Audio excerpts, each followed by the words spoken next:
Three knocks echoed through the wood-paneled room, each one colder than the last. The lawyer cleared his throat, announcing Briana's will was about to be read. Snow swirled against the frosted window, but it wasn't the weather that chilled me. It was Dustin's grin. He tapped the chipped coffee cup in front of me with 2 fingers, smirking as if my entire life had been reduced to porcelain. The countdown had begun, and everyone in the room knew I was meant to lose. The apartment smelled faintly of burnt coffee and moth-eaten fabric. Dustin leaned back in his chair, legs stretched out, the kind of posture only entitlement could buy. He looked around at Briana's sisters, at the lawyers in their polished shoes, and then back at me. "Dad, maybe you should just sip your memories," he sneered, nodding at the cup. His words drew small chuckles, but not for me. I only traced the rim of the cup with my thumb, waiting. I had once managed turbines that powered entire towns. Steel and steam bent to my calculations. Yet here, in the suffocating hush of a will reading, I was painted as a relic. Dustin wanted it that way. He thought Briana's death was his ticket to strip me clean. He didn't see the envelope in my coat pocket, resting against my chest. He didn't know the clause I had insisted on years ago. But that was only half the truth. The lawyer adjusted his glasses, voice droning through lists of assets, parcels, and accounts. Every word felt like another brick laid into a wall meant to shut me out. Dustin clapped his hands softly when the figure of $640,000 was mentioned, already tasting his victory. He leaned over to whisper to my ex-wife, his mother, about renovations he'd make, vacations he'd buy. I sat still, my coffee cooling in front of me, letting their laughter fill the room. Snow hammered harder against the window, rattling the glass like an omen. I caught the faint scent of Briana's favorite lavender, though I knew it was only memory. Dustin's voice cut through, sharp and careless. "Guess you'll be moving into something smaller, Dad." "That's fair. You had your time." His words landed like blows, but I didn't flinch. My hand slipped briefly to the inner pocket of my coat. The paper there crinkled softly, a reminder of what was coming. Across the table, the lawyers exchanged tight glances. They knew more than they were saying. Dustin mistook their silence for compliance. He raised his glass of water in a mock toast, saying, "To new beginnings." My ex-wife joined him with a brittle laugh. I raised nothing. Instead, I glanced at the clock above the oak shelf. The second hand ticked, dragging the moment closer to the revelation that would shatter his certainty. But that was only half the truth. The first draft of the will had been written in 2010, back when Briana and I were still rebuilding our lives after years of strain. She had insisted on one safeguard, one clause that no one else seemed to recall. I remembered vividly. I had read the words over and over, the ink still drying that day. Dustin thought today would be a coronation. Instead, it was about to become his undoing. A lawyer's assistant shuffled papers, the sound grating against the silence. Dustin shifted impatiently, drumming his fingers on the table, glancing toward me like a cat waiting to pounce. I took a sip of the bitter coffee, the chipped rim pressing against my lips. The cup had been Briana's once. She had held it on cold mornings by the window, her laughter warming the room. Dustin didn't see it as memory. He saw it as weakness. That was his mistake. "Are we done here?" Dustin demanded, his voice echoing too loudly. He pulled a folded set of papers from his jacket, documents I recognized instantly. He had already begun transfer proceedings for accounts not yet his. He thought he was ahead of the curve, clever, untouchable. The lawyers stiffened, and I caught the subtle tightening of their jaws. They knew what he didn't. They knew about the claws waiting in silence, ready to strike like a blade. The heat in the room suddenly felt suffocating. I loosened my scarf, hearing Dustin laugh about buying a new car, maybe 2. He tossed numbers around carelessly, each one landing like coins clattering on stone. 600 here, another 40 there. "It'll be easy," he bragged. My ex-wife nodded, eyes glittering with greed. I traced the chipped surface of the coffee cup again. Briana had told me once, "Don't let them take your dignity, Jerry." Her words still burned. The lawyer finally spoke, voice low but firm like a judge's gavel. He read the clause. Dustin's grin faltered, his water glass frozen halfway to his lips. A murmur ran around the table as the words sank in. Assets could not be touched unless one final condition was met. A condition Dustin had ignored, too arrogant to notice. I watched his confidence unravel. Strand by strand, the silence louder than any shout. "What is this?" Dustin's voice cracked, the first fracture in his carefully built facade. He shoved the papers toward the lawyer, jabbing a finger at the lines he wanted erased from existence. But ink doesn't bend to entitlement. My ex-wife leaned in, whispering furiously to him, her nails tapping on the oak table.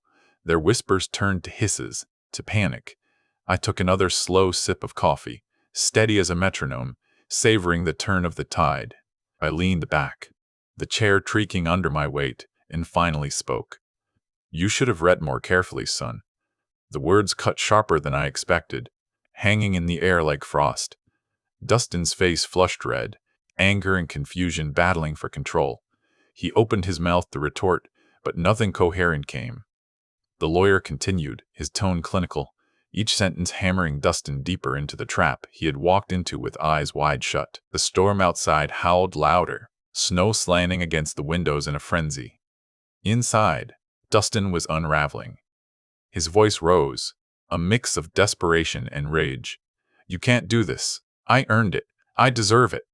His words spilled out, brittle and hollow. The lawyers remained unmoved, their professionalism unshaken. I didn't answer him.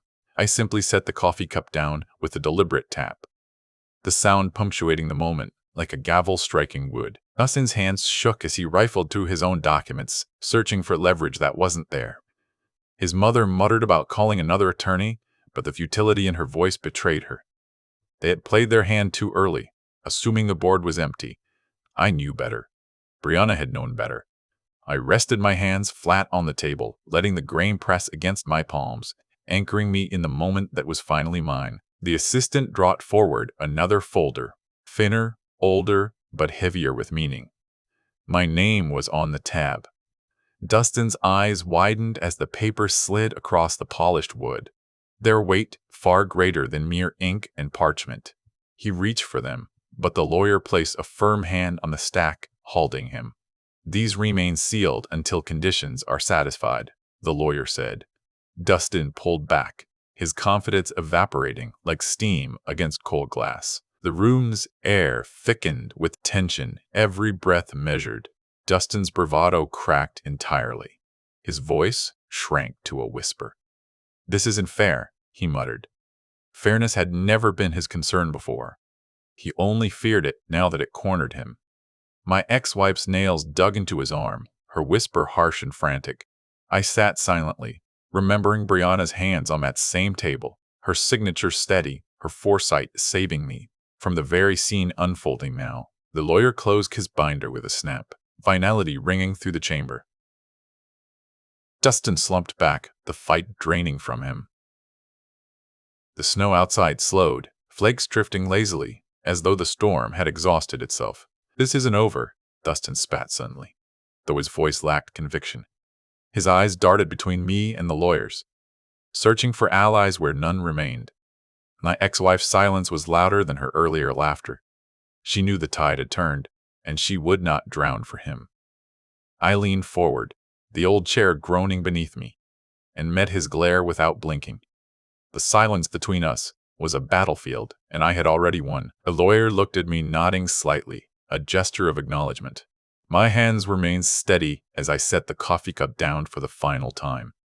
Dustin slammed his fist onto the table, rattling glasses, but it was the desperate move of a man already cornered. I didn't flinch. I had faced turbines roaring with more fury than his tantrum. But Claus was iron, unbreakable. His inheritance, his certainty, his arrogance, all dissolving before his eyes. My heart slowed to a steady rhythm. The chaos around me felt distant, muffled. Dustin was shouting again, but the words failed to land. The lawyers busied themselves with signatures, their pens scratching across parchment like shovels burying his ambitions. I adjusted my coat, the folded envelope pressing once more against my chest. It wasn't just paper. It was Brianna's final whisper, her shield around me, her quiet justice reaching beyond the grave. I spoke again, each word deliberate. You'll find, son, that everything has its place, and you are out of yours. His jaw clenched, his knuckles white against the oak. The room was silent except for the scratching pens. His rage was useless, powerless against the ink that had been written years before. My calm voice was the final blow, not loud, not sharp, but undeniable. He had underestimated me for the last time. Snow had stopped entirely now, leaving only the stillness of a world reset. Dustin's eyes darted around, searching for some escape, but none existed. My ex-wife withdrew her hand from his arm, the last strand of his support snapping. I folded my scarf neatly, the wool rough against my fingers, and placed it beside the cup. Rituals matter. Symbols matter. Dustin had mocked both. Now they weighed heavier than his broken claims. The lawyer cleared his throat one final time. That concludes the reading. His words landed like a verdict. Dustin's body sagged in the chair, every ounce of arrogance drained. The room emptied slowly, shoes tapping on marble floors. I remained seated, letting the silence grow until only Dustin and I remained. He glared at me, but I held his stare, unblinking, unbroken. The coffee cup stood between us like a silent judge. When I finally stood, my legs steady, I tucked the envelope back into my coat. Dustin rose too, fists clenched, but he didn't move closer. He couldn't. The air between us was thick with the weight of his loss. I turned toward the door, the lawyer's nod following me. Snow crunched faintly outside. I didn't look back. The cup remained on the table, its chipped edge glinting in the dim light, witness to everything that had passed. The hallway outside the lawyer's office smelled faintly of polished wood and cold air from the snow-dusted street. Dustin's voice carried behind me, muffled but sharp with anger. He thought I couldn't hear him, but every word reached me. He'll fold eventually. He's old. He can't fight forever. My lip curled faintly. That was the flaw in his thinking. He confused age with weakness, forgetting that endurance was a skill forged long before he was born. I stepped into the Friday afternoon air, the bite of winter biting my cheeks. People hurried past, bundled in coats, clutching shopping bags, laughing against the cold. They were oblivious to the storm I had just weathered indoors. I paused by the iron rail, pulling my scarf tighter, the folded envelope pressed against my chest again. It was more than a safeguard. It was a blueprint for survival, and now, for Dustin, a sentence he couldn't escape. By the time I reached the apartment, the silence pressed heavier than usual. Briana's absence filled every corner, her lavender still faint on the curtains.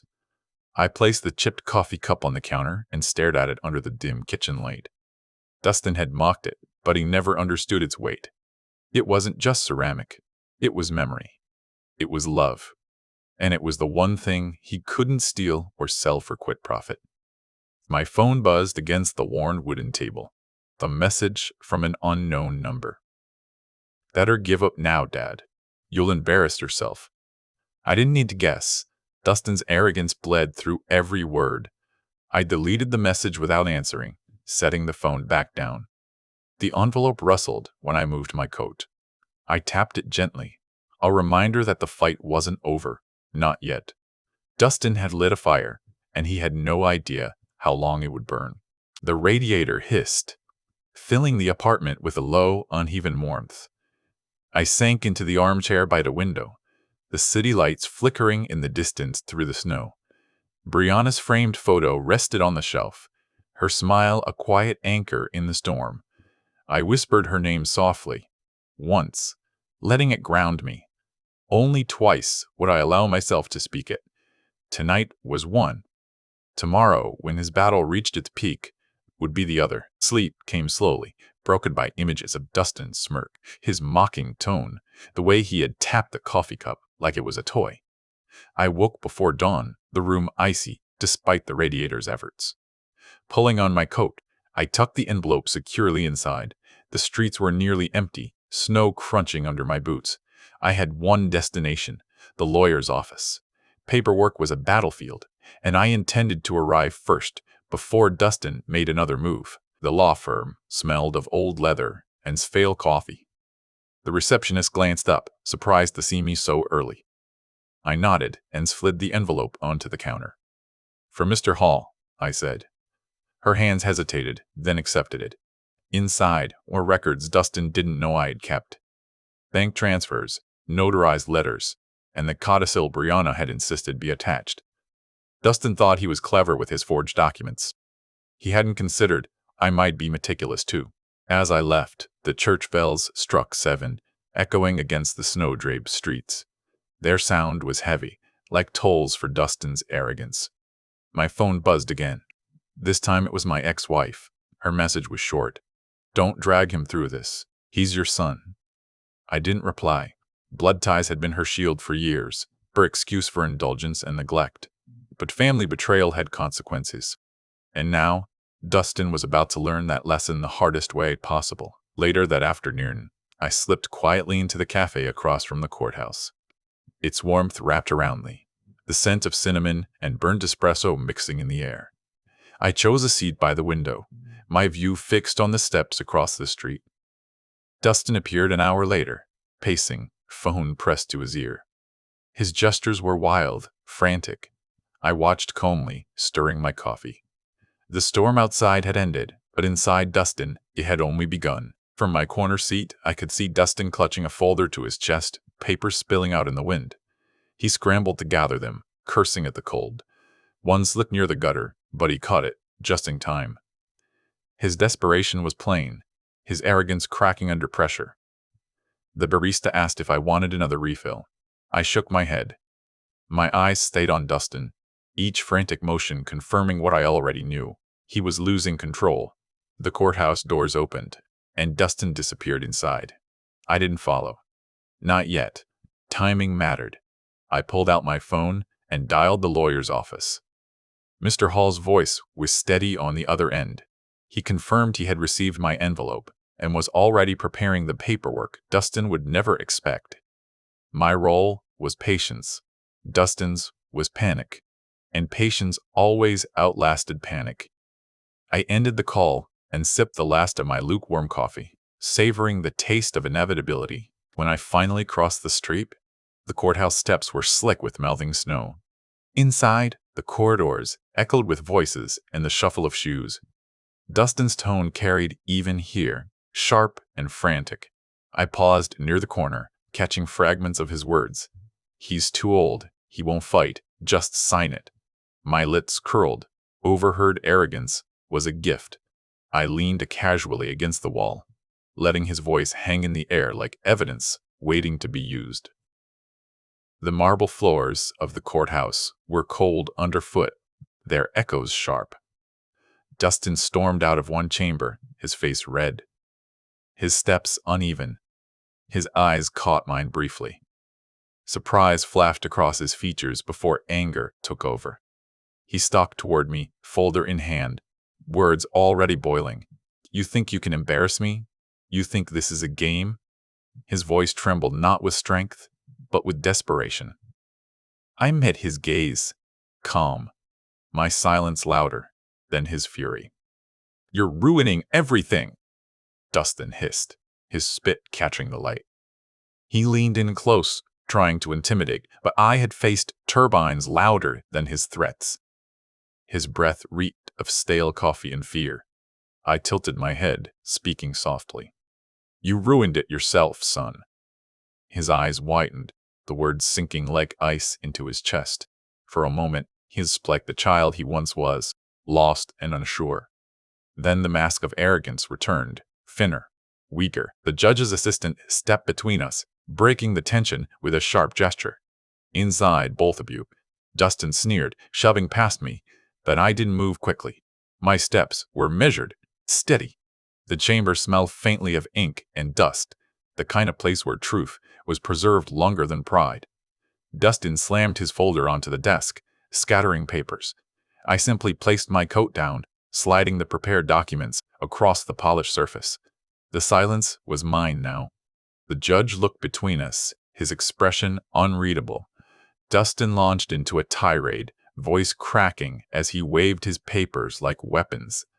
Numbers spilled out of his mouth. Accounts, transfers, promises. They sounded hollow, empty. The judge raised a hand for silence, then gestured toward the lawyer's sealed envelope.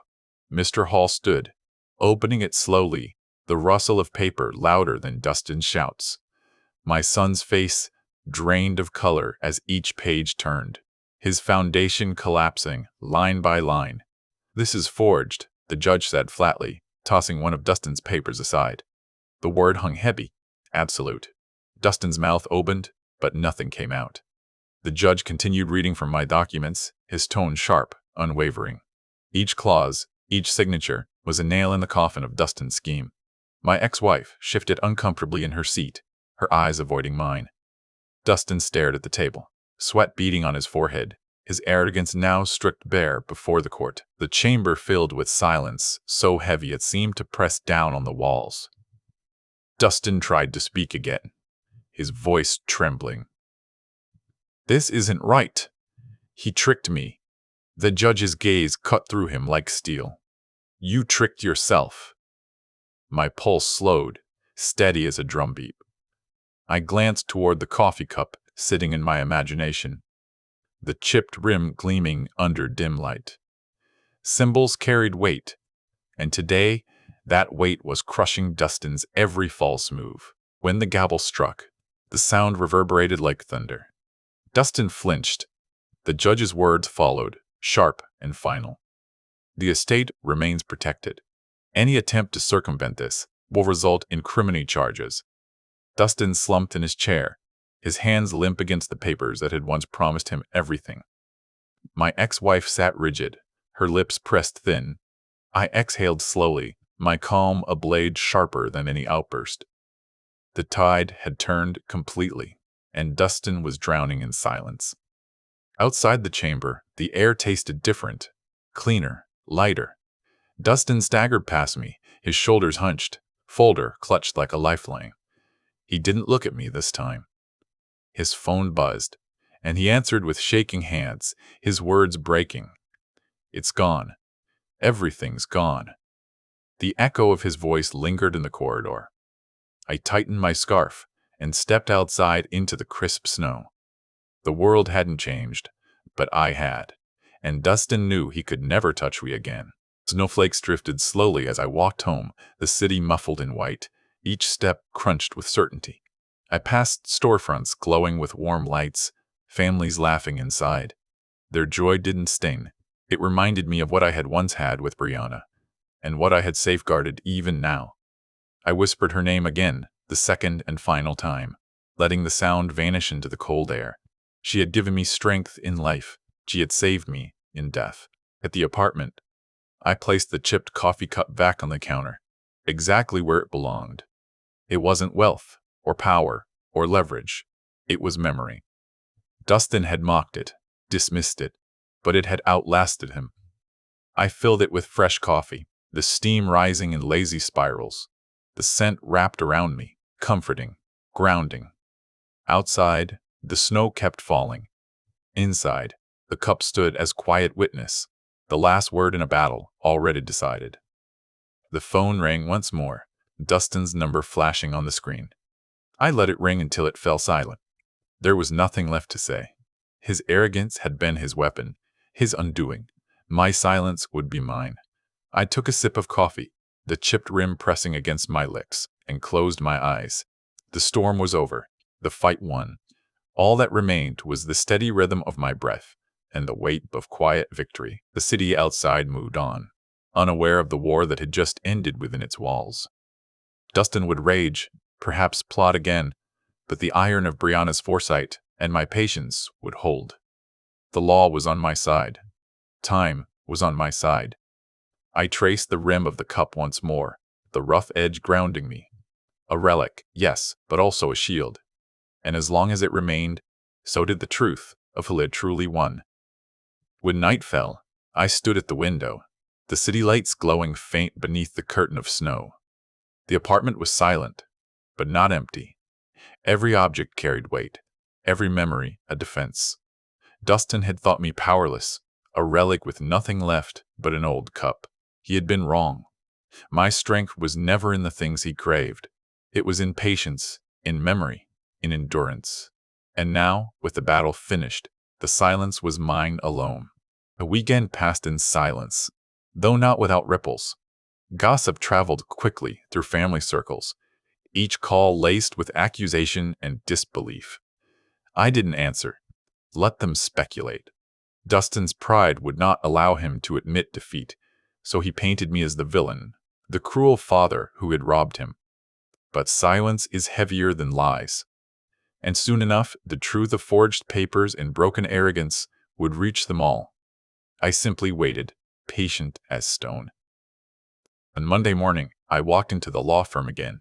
Mr. Hall greeted me with a firm handshake, his eyes steady. The sealed envelope lay on his desk, open now, its contents marked and notarized. He confirmed what I already knew. Dustin had no leverage left. The clause Briana insisted upon held firm. I thanked him quietly. There was no need for celebration. Victory tasted best when served without noise, like coffee cooling slowly in a chipped cup. As I left, I noticed Dustin waiting near the entrance. His face was pale, his eyes rimmed with exhaustion. He stepped forward, his voice hoarse. "You think this is the end?" he asked. I stopped, looking at him without answering. The snow melted into slush around us, water dripping from the awning above. He wanted a confrontation, a scene. I gave him nothing. Silence was my sharpest reply, and it left him trembling more than any shouted word. The days blurred after that, filled with small routines, coffee in the morning, walks through snow-dusted streets, evenings in the armchair with the radiator hissing beside me. Each routine anchored me, pulling me farther from Dustin's chaos. But sometimes, at night, I thought of Briana's voice, her laughter echoing through these rooms. Loss still lived here, but not despair.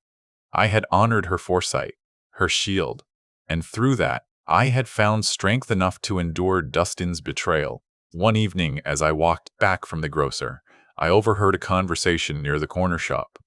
Dustin's name was spoken, followed by words like forged, charges, and disgrace.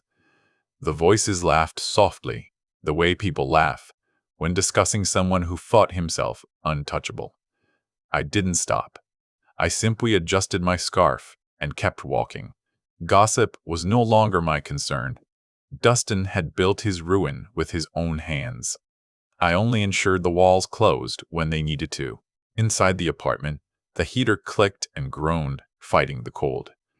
I placed the groceries on the counter, the coffee cup waiting nearby. My hand lingered on its chipped surface, the imperfection catching the light. Dustin had mocked it, reduced it to a symbol of weakness. He didn't understand that flaws carried history. He had wanted only shine, only wealth. But strength lay in what survived, not what glittered. And the cup, like me, had endured far longer than him. The following week, a letter arrived, the county recorder's seal pressed into the envelope. I slid it open carefully, unfolding the pages. Each line confirmed Dustin's schemes had been nullified. His transfers voided, his signatures rejected, his inheritance frozen. My heart beat slow and steady as I read. It wasn't triumph I felt, but closure. The law had spoken. Briana's will had held. I set the letter aside and poured another cup of coffee, steam curling upward like a blessing. That night, Dustin called again. His voice was smaller than I remembered, frayed at the edges. "Dad, why?" The question lingered, raw, almost childlike. I closed my eyes, listening to the silence behind his words. For a brief moment, I heard the boy he once was, before arrogance hardened him. But memory isn't mercy. I entered the call without reply. Some lessons can only be learned in silence, and this was one he needed to face alone. Days turned into weeks, and the snow began to thaw. The city streets filled with slush, and people shed their heavy coats for lighter ones. I walked among them, anonymous, steady. No one knew the war I had fought or the victory I had secured. That was fine. My battles were not for public applause. They were for dignity, for justice, for Briana. The chipped coffee cup at home reminded me each morning that I had preserved what mattered. Spring sunlight poured through the apartment windows, brighter than it had been in months. Dust floated in golden beams across the room.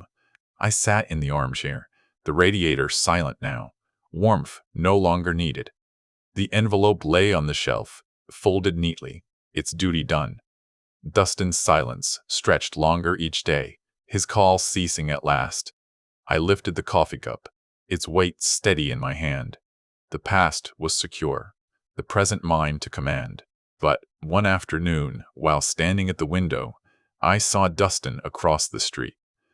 His shoulders were slumped, his suit wrinkled, his steps uneven. He looked smaller than I had ever seen him, stripped of the arrogance that once carried him like armor. For a moment I thought he might look up, see me in the window, and gesture. He didn't. He walked on, swallowed by the crowd. I let the curtain fall back into place, unshaken. Rumors reached me eventually, spoken in hushed tones at the cafe. Dustin had debts now, unpaid and mounting. The promises he made had crumbled once his inheritance slipped away. Creditors circled, patience thinning. I stirred my coffee slowly, watching steam curl upward. This wasn't vengeance, not entirely. It was consequence.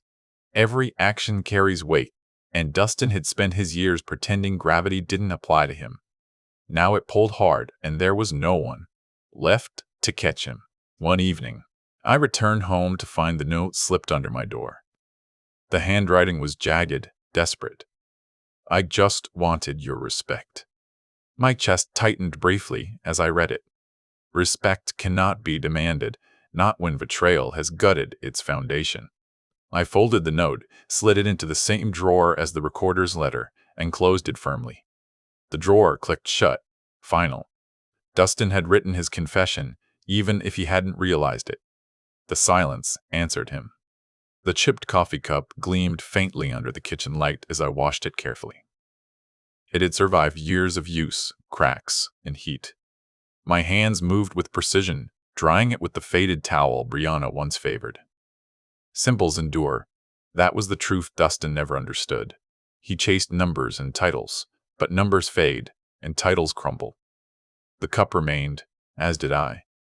That was the quiet justice Briana had left me, and I intended to carry it forward.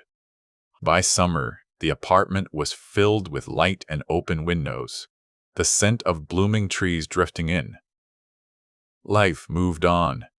The courthouse incident faded into whispers. Dustin remained absent, but absence was a mercy now. I no longer waited for his calls or messages. I no longer flinched at shadows of betrayal. Instead, I lived in the quiet rhythm of days that belonged solely to me, and each morning I sipped from the chipped cup, steady and whole. Then, one morning, a letter arrived from the court. Dustin had withdrawn his final petition, the ink cold and absolute. His signature slanted, weary. He had surrendered at last. I read the words slowly, then folded the paper and set it beside Briana's photo.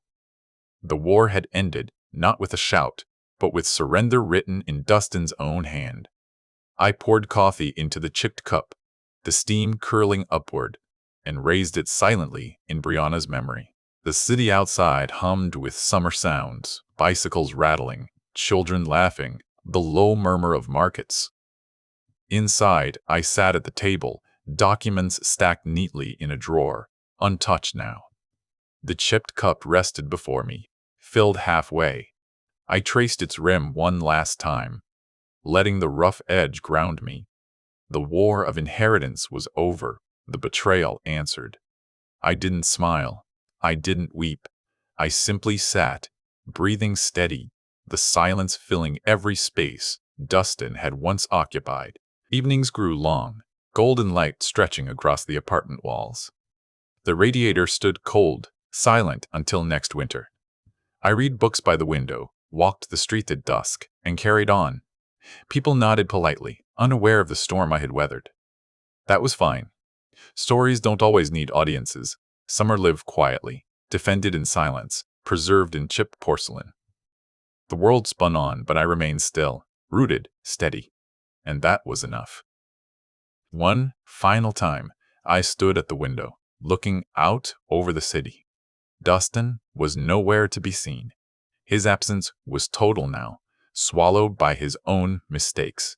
I raised the chipped coffee cup to my lips, the steam warming my face, the rim pressed against me like a seal, final and complete. The silence of the apartment was sharp, almost surgical.